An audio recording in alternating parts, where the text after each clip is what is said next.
오늘 본문은 지난주와 같은 본문입니다. 특별히 오늘 제목을 우리 기드온이 달라졌어요 이렇게 달아보았습니다. 혹시 이 제목을 접하시고 생각나는 방송 프로그램이 있으실지 모르겠습니다. 웃으시는 거 보니까 기억이 나시나 봅니다. 2006년부터 2015년까지 만 9년 동안 장수했던 프로그램이 하나 있습니다. 그 프로그램의 제목이 우리 아이가 달라졌어요. 485회나 방영이 된 프로인데요. 이 자녀를 양육하는, 육아하는 그 내용을 우리 전 국민에게 소개했던 프로그램입니다. 이 부모님들이 제일 힘든 것이 아이를 키우는 거죠. 근데 어렸을 때는, 기어 다닐 때는, 말하지 못할 때는 그래도 몸만 힘들었는데 이 자녀들이 말하기 시작하고 자기 의사를 표현하기 시작하면서부터는 이 속이 썩어 문드러진답니다. 말을 안 들어도 그렇게 안 들을 수 없다는 거죠. 그래서 그 방송에 사연을 신청한 건 아이들이 신청한 게 아니라 부모님들이 신청을 합니다. 우리 아이 때문에 저희 가정이 너무 힘듭니다. 이 아이를 키우다가 제가 제명에 못 살겠습니다. 다시 말해서 이 아이가 뭐가 문제가 심각합니다. 그러니 전문가가 좀 와서 이 아이를 좀 돌봐주십시오. 그렇게 방송을, 사연을 신청을 하면 그 전문가가 와서 한 일주일 동안 관찰하고 또 전문가적인 소견으로 그 아이를 혹은 부모를 이렇게 돌보는 프로그램이죠. 그런데 신기한 것은 그 갈등이 첨예했던 부모와 자녀 사이에 전문가가 와서 몇 마디 하고 조금 힌트를, 조언을 던지면 금세 그 남북 관계 같은 그 냉랭한 관계가 봄날이 찾아오는 것이죠. 아마 그 프로그램을 보신 분들 많이 아시겠지만 거기에서 공통적으로 발견되는 현상은 뭐냐면 이 아이가 문제가 있다라고 말하는 그 부모가 바뀌지 않고서는 그 아이가 달라지지 않더라. 자꾸 그 아이에게 너는 문제가 있다, 너가 잘못했다라고 말하면 말할수록 그 아이는 비뚤어지더라. 이 아이가 무엇 때문에 그렇게 심통을 내고 때를 쓰고 화를 내고 분노를 표출하는지 그 원인을 찾아내지 않고서는 이 아이를 바꿀 수 없더라. 더불어서 그 아이가 바뀌어지고 그 부모가 바뀌어지니까 가정이 다시 화목해지더라라는 내용을 우리는 그 방송을 통해서 볼 수 있었고 확인할 수 있었습니다. 우리 아이들은 왜 그렇게 화를 낼까요? 짜증을 낼까요? 부모님의 마음을, 속을 그렇게 썩이게 할까요? 여러 가지 이유가 있겠지만 그것을 추려보면 그 아이 안에 두려움이 자리하고 있기 때문입니다. 여러분, 어린 자녀들은 말 못할 두려움이 있습니다. 특별히 어떤 두려움이냐면 이 부모님으로부터 내가 떨어지면, 이 부모님이 나를 돌봐주지 못하면 내가 살아남을 수 없다라는 본능적인 두려움이 있습니다. 그래서 어려서부터 어머니로부터, 아버지로부터 충분한 사랑을 받지 못한 자녀는 그 두려움에 떠는 것이죠. 어떤 자녀는 그 두려움을 화로, 분노로 표출하는 아이도 있습니다. 하지만 어떤 자녀들은 그 두려움을 우울함으로 또는 침묵으로 표출하는 자녀도 있습니다. 결국 우리 인간은 어린이나 어른이나 이 두려움의 문제가 매우 중요한 것이죠. 제가 사사기 이 9장의 본문을, 7장의 본문을 오늘 다시 다룬 것은 이 본문 안에 여전히 두려움이 자리 잡고 있기 때문입니다. 지난 시간에 이 사건을 어느 정도 말씀드렸기 때문에 대충 아시겠죠. 그런데 이 7장이 벌어지는 이 지리적인 배경이 어디냐면 여러분, 하롯샘-곁이라고 성경은 기록하고 있습니다. 오늘 본문에 나오진 않았지만 7장 1절에 가시면 지금 이 일이 하롯샘 곁에서 벌어지고 있다는 것을 분명히 기록해 놓았습니다. 하롯샘 곁. 성경은 그냥 의미 없이 기록해 놓은 것이 없다라고 하죠. 이 하롯은 히브리어 하라드라는 단어를 조금 변형해 쓴 것입니다. 근데 이 하라드라는 단어는 그 의미 자체가 두려워하다, 떨다, 진동하다라는 뜻이 있습니다. 그러니까 이 하롯샘 곁은 단순히 지명만을 의미하는 것이 아니라 이 진영, 이 머물러 있는 하롯샘 곁에 머물러 있는 기드온과 그 백성들의 심리 상태를 표현해 주고 있는 것입니다. 이 기드온의 삶, 이스라엘 백성들의 삶은 지난 7년 동안 말도 못할 정도로 착취당하고 억압당하고 빼앗기고 짓밟혔던 삶이라 말씀드렸습니다. 생존의 위협을 매번 느끼는 삶. 그래서 그 마음 안에 이 두려움이 굉장히 뿌리 깊게 자리하고 있는 것이죠.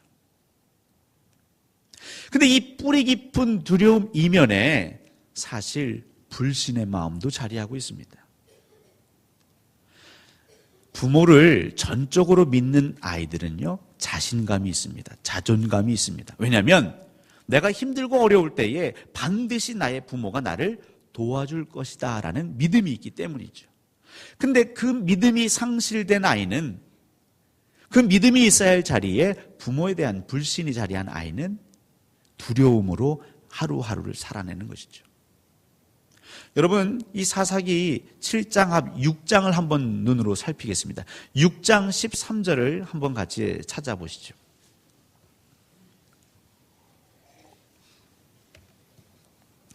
사사기 6장 13절 말씀을 한번 같이 읽어보겠습니다. 시작. 기드온이 그에게 대답하되 오 나의 주여 여호와께서 우리와 함께 계시면 이 모든 일이 우리에게 일어났나이까. 또 우리 조상들이 일찍이 우리에게 이르기를 여호와께서 우리를 애굽에서 올라오게 하신 것이 아니냐 한 그 모든 이적이 어디 있나이까. 이제 여호와께서 우리를 버리사 미디안의 손에 우리를 넘겨주셨나이다 하니. 아멘. 이것은 기드온의 고백만이 아니라 사실 이스라엘 백성들 안에 굉장히 깊게 자리하고 있는 그들의 고민입니다. 신학적인 고민입니다. 하나님께서 우리와 함께 하셨었더라면 이런 일들이 벌어지지 말았어야죠. 이런 일들은 무슨 일입니까? 미디안으로부터 7년 동안 말도 할 수 없는 그 착취를, 그 핍박을 저희들이 피해갔어야 맞지요. 하나님이 계시다면 우리가 왜 이렇게 고통하게 고난 가운데, 환난 가운데 살아야 합니까? 하나님이 우리를 버리신 것 아닙니까? 미디안의 손에 넘기신 것 아닙니까? 그 얘기는 우리는 하나님으로부터 버림받은 자들입니다. 하나님 우리를 떠나셨지 않습니까? 이 기드온과 이스라엘 백성들의 마음에는 하나님이 이제 우리와 함께하지 아니하신다. 그 반증은 이 말로 형용할 수 없는 고난과 고통은 하나님이 함께하셨더라면 우리가 겪지 말아야 할 것인데 하나님이 우리를 버리셨기에 우리가 당하는 괴로움이다. 하나님에 대한 불신, 또 그 삶의 고난이 이 기드온을 비롯한 이스라엘 백성들을 그냥 두려움 가운데에, 불신 가운데에 살게 내버려둔 것이죠. 우리는 버림받은 자들이구나. 그러게 이렇게 신음하며 날마다 사는데 소망도 희망도 보이지 않는구나. 이렇게 하롯샘 곁에 진을 치고 있는 이스라엘 백성들. 근데 하나님은 계속 진영으로 내려가라 말씀하시죠. 근데 두렵습니다. 하나님이 우리를 지키실 것이라는 믿음이 없습니다. 왜냐하면 이미 하나님 우리를 떠나셨다라고 기드온은 아주 확신하고 있습니다. 하나님이 지난 7년 동안 우리를 한 번도 돌보지 아니하셨다라는 그 배신감과 원망이 이 기드온 안에, 이스라엘 백성들 안에 가득합니다. 차마 내려갈 수가 없는 것이죠. 만일 내가 두려워하거든 내 부하와 함께 그러면 저 진영으로 살금살금 내려가 보아라. 마지못해 기도는 내려가죠. 여러분, 우리가 읽은 7장 중에 그 11절을 같이 한번 보실까요? 그들이 하는 말을 들으라. 그 후에 내 손이 강화해져서 그 진영으로 내려가리라 하시니 기드온이 이에 그의 부하 불화와 함께 군대가 있는 진영 근처로 내려간즉. 여기서 굉장히 중요한 단어가 나옵니다. 진영 근처로 내려간즉. 여기서 근처라는 단어는요, 히브리어로 카체라는 단어입니다.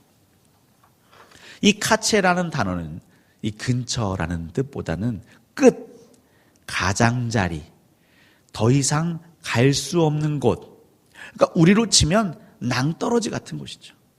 바로 코앞이 낭떠러지 같은 그 상태, 더 이상 가고자 하지만 갈 수 없는 그 상태, 그 자리를 카체라고 말합니다. 지금 미디안 진영은, 미디안 군대는 무엇을 의미하냐면 하나님의 백성들이 살아가는 데 있어서 하나님의 백성들을 괴롭히고 또 하나님의 백성들이 어쨌든 그것을 해결해야 할 문제, 극복해야 할 문제, 여러분들을 정말 낙심케 하고 여러분들의 믿음의 발걸음들을 붙잡는 우리 주변의 수많은 난관들을 의미합니다. 그것이 재산일 수도 있고요, 건강일 수도 있고요, 관계일 수도 있고요, 여러분들을 힘들게 하는 것, 여러분들을 웃지 못하게 하는 것, 여러분들을 한숨 나게 하는 것. 근데 그 문제 근처 갔다, 끝까지 갈 때까지 갔다라는 거죠. 근데 우리가 이미 경험했듯이 너무 힘들게 사는 사람은 그 문제 가까이 가고 싶어 하지 않습니다. 왜냐하면 그 문제에 가까이 다다르면 다다를수록 내 안에 해결되지 않은 두려움이 더 나를 힘들게 하기 때문이죠. 격동하기 때문입니다. 기도원 안에 해결되지 않은 문제는 무엇입니까? 그게 신학적인 문제죠. 하나님 정말 우리와 함께 계셨습니까? 우리를 버리셨지 않습니까?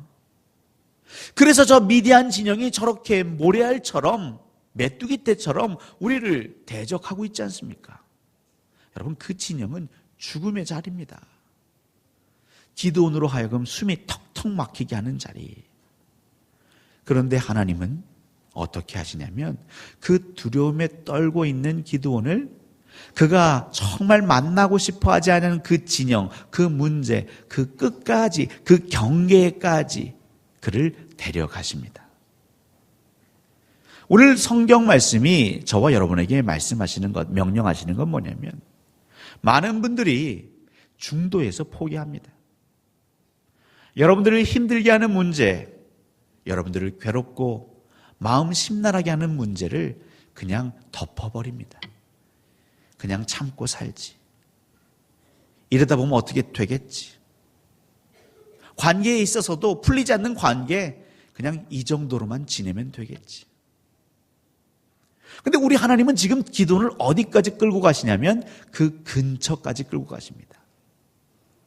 그 끝까지, 기도원이 갈 수 있는 그 마지막까지, 하나님께서 기도원을 인도하길 원하시는 그 마지막 지점까지 기도원을 이끌어 오십니다. 그리고 그곳에 이른즉 이렇게 이어지죠. 기도원이 그곳에 가자 어떤 일이 벌어집니까? 막사 안에서 그 미디안 병사 2명의 대화를 듣게 됩니다. 기드온의 고민은 무엇이었습니까? 하나님은 우리와 함께하지 아니하셨다. 하나님은 우리를 버리셨다. 고로 우리를 돌보지 아니하셨다. 이 불신이 가득했는데요, 그 미디안 2 병사의 이야기를 통해 무엇을 깨달았냐면 우리가 모르고 보지 못하던 사이에 하나님은 이들 가운데 일하고 계셨구나. 꿈을 꾸게 하셨고 한 사람에게는 그 꿈을 해몽하게 하셨는데 여호와 하나님의 감화 감동으로 이스라엘 백성들이 승리케 할 거라는 고백을 저 적군의 병사의 입을 통해 선포하시는구나. 그러자 그 두려움에 불신에 매여서 여러분 그 절벽, 그 낭떠러지까지 갈 때는요, 그냥 씩씩하게 걸어가는 게 아닙니다. 가야 되나 말아야 되나. 내가 정말 이 길 멈춰야 되는 것 아닌가. 늘 반신반의하면서 주저하면서 뒷걸음질하기를 수도 없이 반복하면서 그냥 거북이가 가듯이 느릿느릿 가는 것입니다. 정말 믿음으로 가는 것인지 억지로 가는 것인지 분간이 되지 않을 정도로 그냥 마치 소가 도살장에 끌려가듯이 기드온은 그 진영 근처 그곳에 이른 것입니다. 그런 기드온이 하나님께서 우리를 그동안 돌보고 계셨다라는 증거를 손에 잡자 그는 경배하죠. 여기서 경배는 두려움에서 벗어난 자유한 자가 하나님께 외치는 찬양의 자리입니다. 하나님께서는 이 믿음의 사람들을 항상 이와 유사한 방식으로 이끌어 가십니다. 여러분, 아브라함은 처음부터 믿음의 조상이었을까요? 여러분, 아브라함에게 있어서 가장 큰 두려움은 무엇이었을까요? 아브라함의 인생에 늘 해결되지 않았던 두려움은 무엇이었을까요? 그에게는 아들이 없었습니다. 아브라함 당시에 아들이 없다라는 것은 저주 중에 저주요. 그의 기업을 물려줄 수 없는 비극 중에 비극입니다. 아브라함은 살아도 산 것이 아닙니다. 맛있는 산의 진미를 먹어도 늘 입안이 씁니다. 왜냐하면 그러면 뭐하나? 나에겐 아들이 없는데. 그가 얼마나 아들을 사모했는지 여러분 창세기 12장에 보시면 하나님께서 그에게 나타나셔서 본토 친척 아비 집을 떠나라 이렇게 말하지 않습니까? 근데 그때 아브라함이 자기 식구들만 데리고 떠난 게 아니라 누구를 데리고 떠나냐면 롯이 그 아브라함과 함께 떠납니다. 롯은 누굴까요? 아브라함에게는 아버지 데라가 있었습니다. 근데 그 데라에게 세 아들이 있었죠. 아브람, 나홀, 하란. 근데 그 하란의 아들이 롯입니다. 다시 말해서 아브라함의 조카가 롯인데 왜 아브라함은 롯을 데려갔을까요? 아들이 없는 아브라함은 그냥 그 어린 사내 아이만 보면 마음이 쓰이는 거죠. 이쁜 겁니다. 그냥 내 자식도 아닌데 똥기저귀도 갈아주고요. 밥도 먹이고요. 놀아주고요. 그러면서 자신의 그 공허함을 자신이 아들을 갖고 싶은 그 마음을 롯에게 투영하는 거죠. 롯도 자기 아버지보단 삼촌이 더 좋습니다. 그렇게 시작한 그 여정. 그러다가 그 양떼들이 많아져서 목자들이 서로 다툽니다. 만약에 아브라함이 롯을 아들처럼 대하지 않고 그냥 친척처럼 대했다면, 사촌처럼 대했다면, 조카처럼 대했다면 그 순간 화를 냈을지도 모르겠습니다. 너희 녀석은 어떻게 조카가 삼촌을 공경할 줄 모르느냐? 근데 그 마음이 아니죠. 롯은 친자식은 아니지만 아브라함은 그 아들에 대한 그리움 때문에 롯을 대하기를 아들처럼 대합니다. 롯아, 네가 먼저 골라라. 네가 동쪽을 택하면 내가 서쪽을 가마. 네가 좌하면 내가 우로 가마. 그렇게 롯에게 모든 것을 다 먼저 선택할 수 있도록 배려하죠. 그뿐입니까? 롯이 그렇게 소돔 고모라 성에 정착을 하는데 나중에 그 성에 외지인들이 침입해서 그 롯 일가를 잡아가죠. 단순히 아브라함이 그냥 친척이라고 생각했다면, 괘씸한 친척이라고, 괘씸한 조카라고 생각했다면 그는 그 집에서 길리고 훈련된 300여 명의 용사를 데리고 추격하지 않았을 것입니다. 하지만 그는 모든 일을 다 팽개치고 롯을 구하러 달려가죠. 그 얘기는 뭐냐면 아브라함 안에 그 아들에 대한 문제가 너무 힘들었던 것이죠. 두려움. 나는 아들 없이 죽어가는 것인가? 그런 그를 불쌍히 여기셔서 하나님은 100세의 아들을 갖게 하십니다. 그게 이삭이죠. 여기서 끝났으면 참 좋았을 텐데요. 근데 우리 하나님은 끝까지 그 아브라함 안에 있는 두려움이 사라질 때까지, 그 불신이 사라질 때까지 그 두려움의 문제를 끌고 가십니다. 어떻게 끌고 가지요? 아브라함아, 내가 너에게 준 그 아들 이삭을 번제물로 바치거라. 기드온에게서 그의 두려움의 그 문제의 핵심부가 그 미디안 진영 근처 그 카체라면 아브라함에게 있어서 그 카체는 그가 반드시 끝까지 가야 할 그 두려움의 핵심부는 어디였냐면 모리아 산의 번제단이었습니다. 아브라함은 3일 길을 걸어갑니다. 아들 앞에서 아무렇지 않은 척, 담담한 척 걸어가지만 그 아브라함의 속이 어땠을까요? 어떻게 얻은 아들인데 이 아들이 정말 제물로 죽임당하면 나는 어떡하나? 하나님 도대체 무슨 생각을 하고 계십니까? 말씀하옵소서, 응답해 주옵소서, 확신을 주옵소서. 아무 소리도 들리지 않습니다. 아브라함은 그렇게 3일 길을 갑니다. 그리고 마지막에 그 아들을 제단에 꽁꽁 묶은 다음에 칼을 들어 치려고 하는 순간 하나님이 멈추게 하시죠. 드디어 네가 그 두려움에서 해방되었구나. 그 아들의 매인 그 삶에서 해결되었구나. 그러면서 아브라함이 뭐라고 고백합니까? 여호와 이레를 외칩니다. 여호와께서 준비하시다. 근데 이 여호와 이레라는 단어가 참 재밌습니다. 여호와라는 단어와 이 이레라는 단어는 보다라는 단어가 합쳐져 있습니다. 그러니까 여호와께서 보고 계시다. 단순히 구경꾼으로 보고 계시는 것이 아니라 두려움에 떨고 있는 이 아브라함을 믿음의 사람으로 어떻게 하면 만드실 수 있을까? 보고 조사하고 준비하고 계셨던 것이죠. 아브라함은 그 번제단에서 여호와 하나님을 만난 이후에 그는 믿음의 조상이 된 것입니다. 내가 두려움에 떨 때에는 하나님이 보이지 않았는데, 내가 그 불신 가운데 있을 때에는 하나님이 일하시는 게 느껴지지 않았는데, 이제와 보니 하나님은 한 번도 나를 떠나신 적도 없고 나를 버리신 적도 없고 그 불꽃과 같은 눈동자로 지켜보고 계셨구나. 무엇이 필요한지, 내 무엇이 문제인지를 명확히 알고 계신 하나님께서 나를 단련하시기 위해 맞춤형 훈련을 하고 계셨구나. 그게 여호와 이레의 신앙 고백입니다.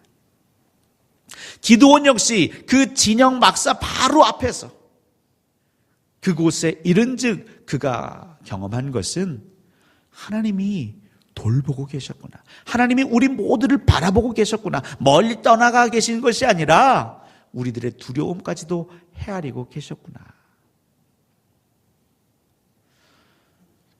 기드온 뿐일까요? 아브라함 뿐일까요? 여러분, 예수 그리스도의 고백을 기억하십니까?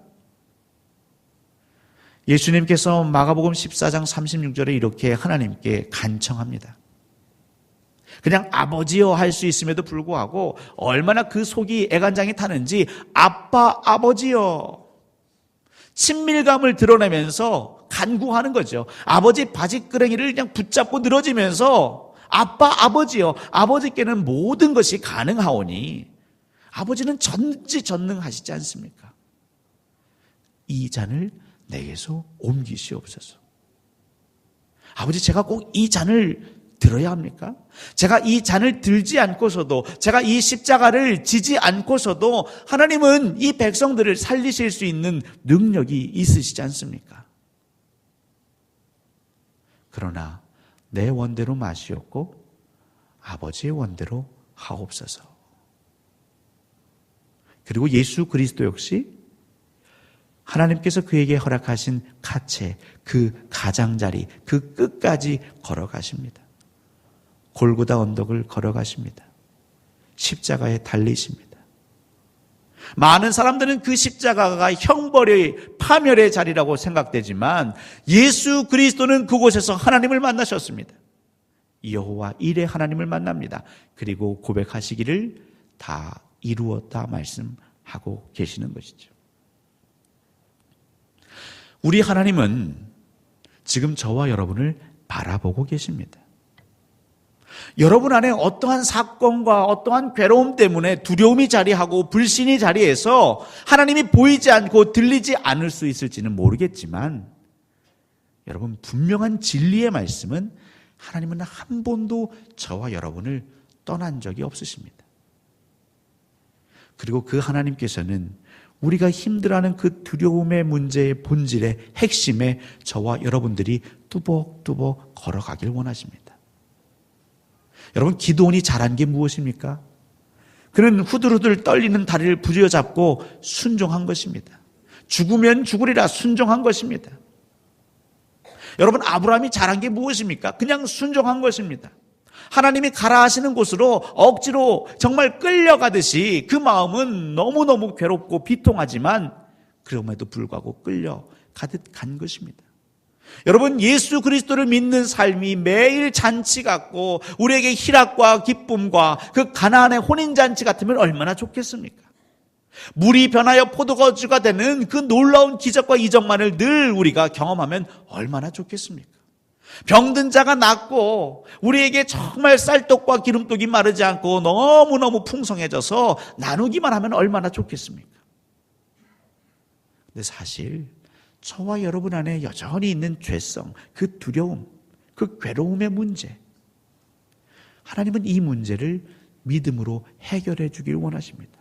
은혜로 다루어 주기를 원하십니다. 그러기 위해서는 저와 여러분이 그곳에 이르러야 합니다. 여러분의 그 문제 끝까지 다다르셔야 합니다. 포기하지 마시고 여러분을 지키시고 돌보실 그 하나님이 느껴지지 않다 하더라도, 들려지지 않고 보여지지 않는다 할지라도 여러분, 하나님은 여호와 이레 계속 바라보고 계셨습니다. 그리고 어떻게 하면 아브라함을, 어떻게 하면 기드온을, 어떻게 하면 예수 그리스도를 돌보실까? 하나님은 예비해 두신 것입니다. 사랑하는 성도 여러분, 사순절은 바로 그런 하나님의 사랑을 묵상하고 그 하나님만을 믿으며 가시밭길을 걸어가신 예수 그리스도를 우리 마음에 담는 절기입니다. 지금 여러분을 괴롭히는 문제가 무엇입니까? 여러분을 고통케 하는 그 신음하는 그 자리는 어디입니까? 여러분이 발걸음이 멈춰져서 더 이상 앞으로 나아가기를 마다하는 그 자리. 우리의 신앙은 다시 거기서부터 시작해야 할 것입니다. 그리고 하나님께서 여러분에게 가라 하시는 감동을 주시는 그 자리, 포기하지 마시고 끝까지 걸어가시기를. 바로 그럴 때 두려움 가운데 있던 기드온은 언제 그 두려움에 사로잡혔었냐며 모든 것을 다 내던지며 여호와께 경배하는, 예배하는 예배자가 된 것입니다. 하나님께서는 오늘 예배하는 여러분들에게도 그 예배의 경배의 기쁨 주실 줄 믿습니다. 하나님이 여러분들을 돌보고 계십니다. 여호와 이레 하나님을 믿으시며 이 사순절 신앙으로, 기도로, 믿음으로 승리하시기를 간절히 소원하고 축원합니다.